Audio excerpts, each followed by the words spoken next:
Now we have to go through each tribe and look at what actually happens to them in the biblical narrative, because it is crazy. So remember, Reuben is the firstborn, and the story of his tribe is largely a story of a tribe that should have been first, but never quite got there. So he gets demoted in Genesis 35, as we said. There's a brief moment in Genesis 37 where Reuben tries to actually save Joseph from his brothers. Remember, they were trying to sell him into slavery, suggesting that he's not all terrible. But his plan was apparently to rescue Joseph later, and then when he comes back to the pit and Joseph is already gone, he tears his clothes in grief, so it just really doesn't work out. The tribe of Reuben actually settles east of the Jordan, north of the Dead Sea, which has a decent land, but geographically is isolated from the main action in kind of Canaan. Actually, in the Song of Deborah, which is in Judges 5, when Israel is called to fight, Reuben is actually mocked for great searchings of heart. They sat by their sheepfolds listening to the sound of the flocks instead of fighting. So Reuben ends up fading into the background of Israelite history and practically stays there. And then the next tribe is Simeon. Simeon's story is about a curse that became a literal kind of outcome. The tribe was allotted territory in the extreme south of Judah's land, essentially surrounded by and within Judah. Over time, the distinction between Simeon and Judah pretty much just dissolved. And by the time of the monarchy, Simeon is really no longer mentioned as a distinct entity. They were kind of just absorbed. Jacob's word that they would be scattered in Israel was fulfilled, just not in the way that you would expect. So they weren't exiled or destroyed. They just essentially became part of their neighbor. And then you have Levi. And this is one of the most remarkable reversals in the whole story, which kind of happens a lot in the Bible. But Jacob curses Levi alongside Simeon for the Shechem massacre. Both of them will be scattered and divided, just like I said before with Simeon. And Simeon is essentially forgotten. But Levi, on the other hand, Levi's scattering becomes really the mechanism of their greatest honor. Because, well, actually, in order to understand that, you have to understand what happened at Shechem first. So in Genesis 34, Jacob's daughter Dinah goes out to meet the women of the land. I told you Dinah would come up again. And Shechem, the son of the local prince, assaults her and then wants to marry her. Now, Jacob and his sons are outraged by this, of course, but they kind of play it cool. They agree to let Shechem marry Dinah on the condition that all of the men of the city will be circumcised. And all of the men agree, and then while they're recovering, Simeon and Levi just walk in and then kill every male in the city. So Jacob is horrified and says, "You have brought trouble on me." But Simeon and Levi say, "Well, should he treat her like a prostitute?" Fast forward to Exodus 32, you have the golden calf incident.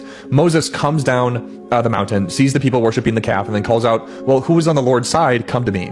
And then the Levites gather to him, and then Moses sends them through the camp to kill the idolaters. And 3,000 people die. Moses then says, "Today you have been ordained for the service of the Lord, each one at the cost of his son and of his brother, that we might bestow a blessing upon you this day." So the same quality that made the Levites a curse in Shechem, like the willingness to take violent, costly action for what they believed was right, actually becomes the quality that marks them for the priestly service. So the scattering of Levi through Israel's tribes isn't really a punishment anymore. They're everywhere, so they can serve everywhere. And Moses and Aaron are also both Levites. The high priestly line literally runs through Aaron. So the whole sacrificial system and temple service is Levite territory, so to speak. And which is interesting because most career paths in life don't start with, yeah, I committed a war crime and then demonstrated the same instincts in a better way, but the Levites made it work. It's like how all the people who make fake money end up working for the government to detect fake money. That's just kind of how I saw that. But enough of Levi, let's get to Judah. Judah is the fourth son, but by the time Genesis is done, he's functionally the firstborn in terms of status. Reuben fumbles it, Simeon and Levi are cursed, and so then Judah rises. Now, his personal story is in Genesis 38 is fascinating yet uncomfortable at the same time. So Judah's firstborn actually dies. He's killed by God for the text says briefly for unspecified wickedness, and then his widow Tamar is supposed to marry the next brother Onan under the custom, but Onan actually refuses to fulfill the obligation, so God kills him too. Then Judah promises Tamar his third son, Shelah, when he grows up, and then doesn't follow through, presumably afraid the same fate will befall Shelah. So Tamar takes matters into her own hands. She veils herself, sits by the road, and then Judah mistakes her for a cult prostitute, and then sleeps with her. She conceives, and then when it comes out that Tamar is pregnant, Judah is ready to have her burned for immorality, which is a little ironic. But until she produces his signet ring, a cord, and staff as evidence of who the father is, and then Judah says, "Wow, she's actually more righteous than I am." And the honesty of that statement is hilarious. Obviously, you can tell by the context, but Tamar ends up in the genealogy of Jesus in Matthew 1, one of the four women listed there, all of whom have rather complicated stories. And as a tribe, Judah dominates. It's the largest tribe, occupying the southern central highlands. King Saul is a Benjaminite, but every king from David onward who holds the Davidic line is from Judah. Jerusalem is in Judah's territory, and the southern kingdom after the split is named after Judah. The word Jew actually comes from Judah, the Lion of Judah. But now we have to get to the little serpent tribe. Dan was originally a lot of territory in the southwest, near the Philistine coast, which actually turned out to be one of the most contested pieces of land in the ancient Near East. They just couldn't hold it. Judges 18 describes the Danites actually sending scouts north, finding a vulnerable city called Laish, and then coming back with an army, stealing a Levite priest and some idols on the way, and then conquering Laish and then just renaming it Dan. So they just moved, picked up the tribe, and relocated it to the far north. Samson is actually a Danite. His story is in Judges 13 through 16, and if you want the full chaos of that, just, please read it for yourself. But the condensed version is, so a judge, or one of the judges, hence the name Judges, was a guy who had superhuman strength and a weakness for Philistine women, and had a little bit of an issue with Delilah and being captured and blind, ultimately to one final act of absolute destruction when she kind of just kills himself to do a bunch of damage. But the serpent who bites the horse's heels of Jacob's blessing essentially played out in the life of one man. That was Samson. The city of Dan in the far north becomes one of the two sites where King Jeroboam places golden calves when the northern kingdom splits, and he pretty much just says, "Here are your gods in whom brought you out of Egypt." This guy. But the northern and southern limits of Israel are described as being from Dan to Beersheba. So Dan is at the top of the map pretty much. But one interesting thing about Dan is that in Revelation 7, when John lists 144,000 from the 12 tribes of Israel, Dan isn't there.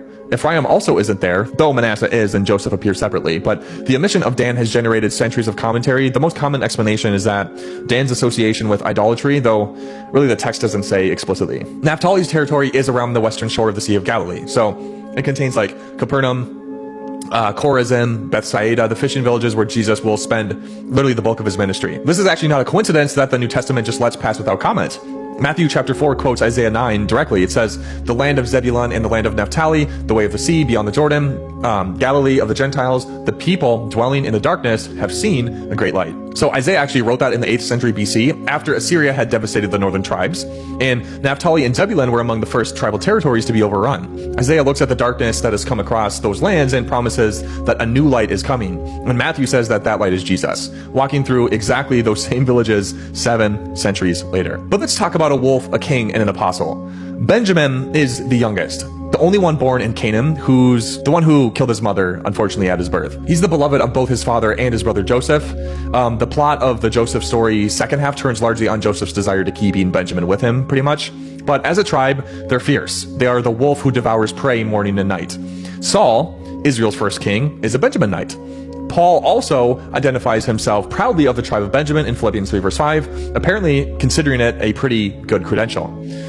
But the darkest chapter in Benjaminite history is in Judges 19 and 20. And it is genuinely disturbing. Viewer discretion is advised, but a Levite traveling through Gibeah, which was a Benjaminite town, is given shelter, and that night a mob surrounds the house demanding the Levite to be sent out so that they can pretty much assault him. The host instead sends out the Levite's concubine, and the mob brutalizes her through the night. I'd like to say a harsher word, but YouTube probably won't let me say that, but I think you can get the idea. She dies on the doorstep in the morning.